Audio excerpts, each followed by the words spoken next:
He's the hobo of the Southeast because Jerry, the southbound hobo, and Captain Peter, the eastbound hobo, found him, so he's the Southeast hobo.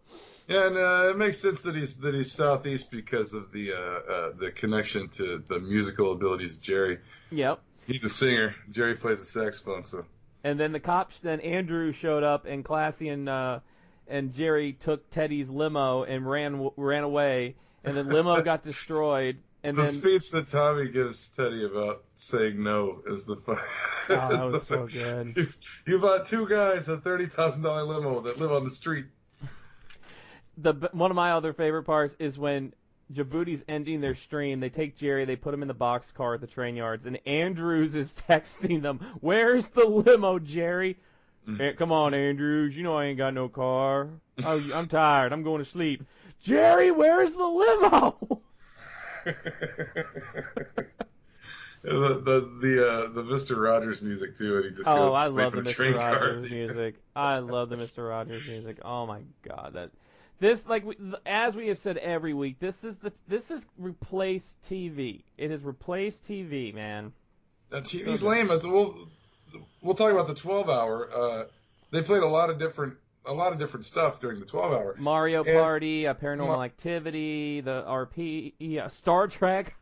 Yeah, the Star Trek, and they kind of RP, though it's kind of RP, and I guess it is essentially. Yeah. They're playing with other people online, but that was the Star Trek. It was like, when are you ever gonna be watching actual Star Trek? And the captain's like, yeah, let's fucking beam these bitches over, let's party. Hey girl, they're all dabbing on the asteroids. Like, burst.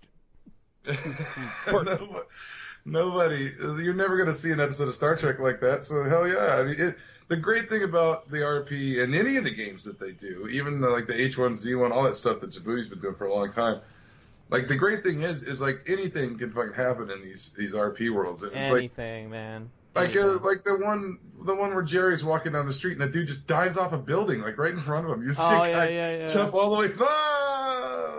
Well, that's like in the Margaret Periwinkle. They were at the place where you can buy pills, and the cops stop them and talk to them.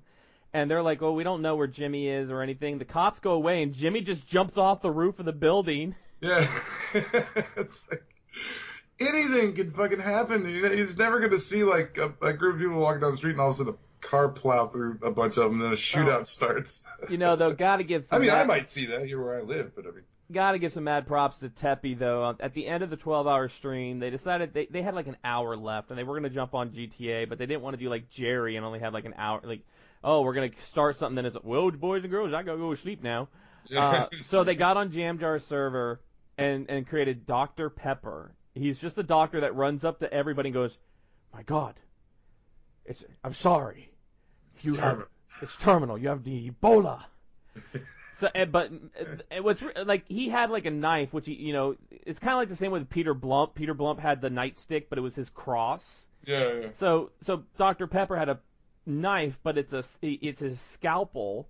Somebody called the cops on him while he's sitting there role playing with people. Somebody called the cops on him saying he was brandishing a knife, and of course he just got away with that one. Yeah, he just walked away from it. Walked away. But I'm in a hurry. But mad props to Teppy, man, because Djibouti called a taxi, and it was Teppy and another character of Teppy's. And Teppy's role playing is amazing. Teppy's role play is great. Now, what I loved is they stole an ambulance, right? And I'm in the chat. Now, I actually finally subscribed to Djibouti. They were my first subscription on Twitch, and I'm happy to do it. Dropping that sugar in the chat. And I was sitting there, and B-Fly was in there, Tora, from the Family RP. And I said, "Hey, B-Fly, Tora would never let anybody steal her ambulance, would they?" And she laughed, and she was like, "Yeah." And she gave some props after that to us. We're really getting ingrained in this. I really love all these role-playing, all these RPers, man. They're fantastic. And like I said, we're working on it. I'm getting a faster processor so I can get on there. I've taken Astrid on a few more walks over the last couple weeks just to kind of get a feel for her. But I need to get a faster processor. But Astrid she's coming along. She's coming along, Chief. She's getting spunky. Yeah. She's getting spunky, man. She's still a mixture of like Raven from Teen Titans and Damien from The Omen. My My character, speaking of which, strangely enough, my character, I was just basically going to be Paul Kersey from Death Wish. But strangely enough, I went to see it yesterday, and the preview for Death Wish was on. They played before. The new Death Wish with Bruce Willis. I like Bruce Willis. I do like Bruce Willis. He was always my number one pick to play Frank Castle, but they just waited till he got too old, and now it won't work. But he would have been a great Punisher back. But in the I'm day. sure he'll be a good Paul Kersey. It looked pretty good to me, man. I thought it's set in Chicago too, so that'll be good. That'll be good. So that's the GTA roleplay recap. Once again, if you want to check out any of these streams, you got to go. You check out Officer J Taylor on Twitch. Of course, the Djibouti Show. You want to go check out Teppy. I forget Teppy's name. I got to figure out Teppy's name. Danny Purry, DANIPURRY, Danny Purry. Of course, Classy Packs. You got to get Classy Packs. You got to check out. I mean, if you have not watched them yet, you have to watch them because they're that freaking hilarious. I mean, you will just die laughing. I mean, I was laughing during the 12-hour stream when they had Louis playing Paranormal Activity VR. Yeah. And the whole time Louis just screaming about how he has to take a shit. He got too crowded. He had to leave. Yeah, Louis. No, that was cool. I liked how they switched around the games. It didn't get boring watching the 12. They kept it funny, and I came in a lot later, but I still got to see a good chunk of the end of it. Like I saw some of Louis, and then I saw the Star Trek and the Mario Party, and then I fell out and I had to watch the GTA the next day. But I stayed up the whole time, man. I was in the chat talking with people in the chat, getting myself up in there. You know, the Renegades be representing, dog. You know what I'm saying, man? You know what I'm saying, man? I am actually a Djibouti subscriber too, but I'm not much for the chat. I'm more what. Not really a lurker, as they say, because I am a subscriber, but I just don't chat very much. I don't really. I like to put it on full screen on my big TV and watch the thing. Well, what I do is I have it on full screen on my TV, and I have the chat up on my phone.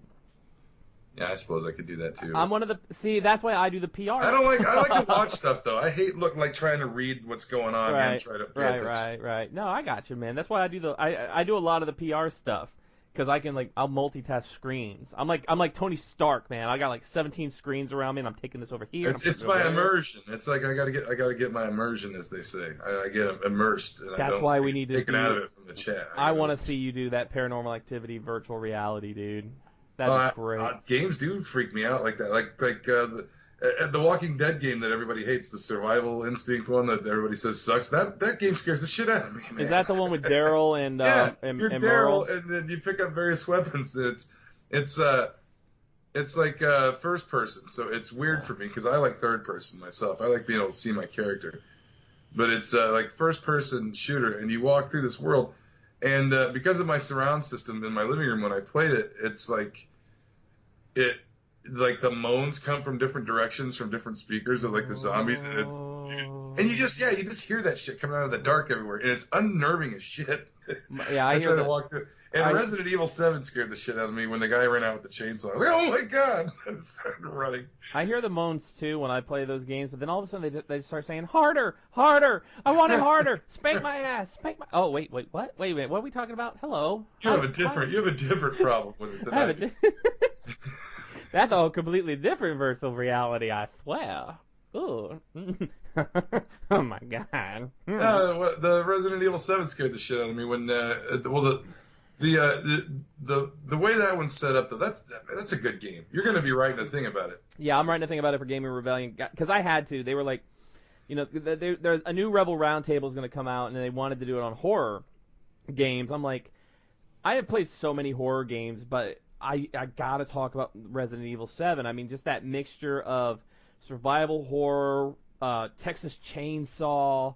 Yeah, like Poltergeist, like all kind of stuff mixed into it. Saw different movies. Dark Water, all this like stuff just in there, and I just like, I'm like I could have talked about like Poltergeist on the Genesis. I could talk about, you know, Sweet Home maybe on the NES, but I'm like, no, man, I got to do Resident Evil 7. I think it's the best horror game that's come out, like mainstream horror game that's come out in a really long time. Can you imagine playing that in VR though? Because it's VR compatible. That would be. I'll tell you what. It was terrifying enough playing it when I played it on my big screen, just in front of it with on a chair. I can't imagine having it on my face. We'd be breaking windows and shit. I would probably throw the controller out my big front window. Oh man. Oh god. But yeah, I'll be doing a write up on that, man.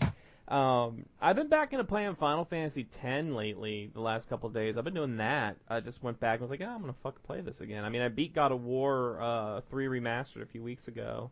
See, every time you do that, you got to do a write up for GR when you play one of them old ones you haven't played in a really long. Do like first impressions as opposed to like whether it holds up now. I should. The thing is, I'm much better at this. I'm much better at talking about it than I am at writing it. Me too. That's why I don't write shit. Yeah. My wife tells me all the time I should still write comic reviews, like write them out. I'm like, well, I talk about them on the show. I don't want to fucking write them out. Fucking, who's got the time to write? I mean, our lives. Well, I mean, everywhere our lives are so busy between Star Trek and Kolchak and I mean, we just don't have the time. Speaking of which, I've got old Star Trek animated series to watch. I don't got time for this. So this morning I went and I watched the series premiere of the Orville. Oh, okay, yeah, by Seth McFarlane, and this show, Chief, is basically what would happen if they gave you and I a starship. It wouldn't be used for what it was intended for. Oh, no. We're gonna party in it and just blow shit up with phasers. Definitely. So I'm watching it and I laughed. I thought it was actually really, really funny. So basically, Seth MacFarlane, the opening is Seth MacFarlane walks in on his wife fucking a blue alien.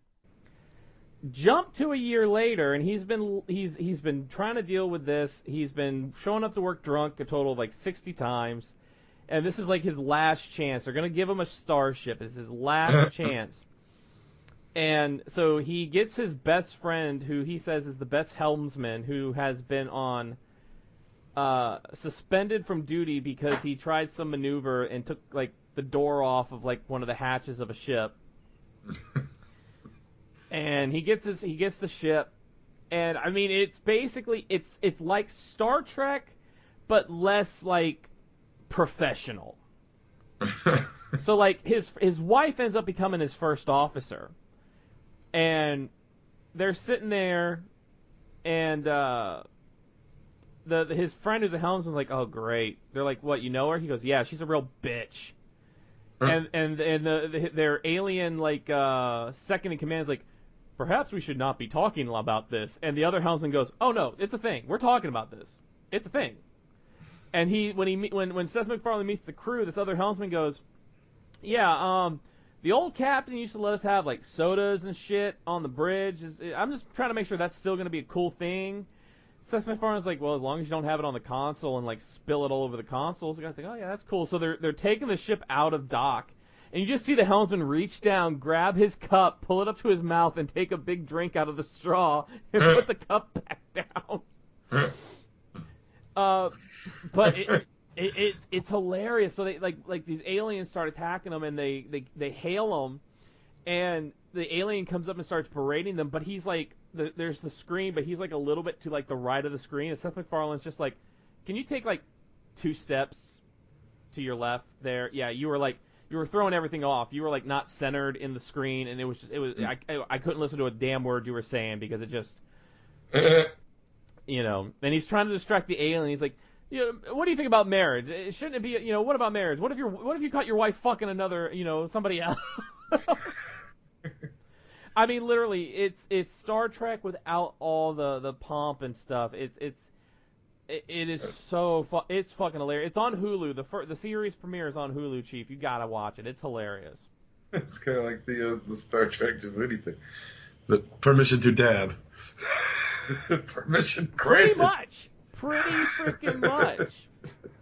That's what it's like one like the first officer is talking to the friend who's the helmsman, And she's like, I just want to make sure we're cool. He's like, well, I was on my way to the bathroom, but yeah, we're cool and all that shit. And he's like, permission to go piss? She's like, permission granted. He's like, okay.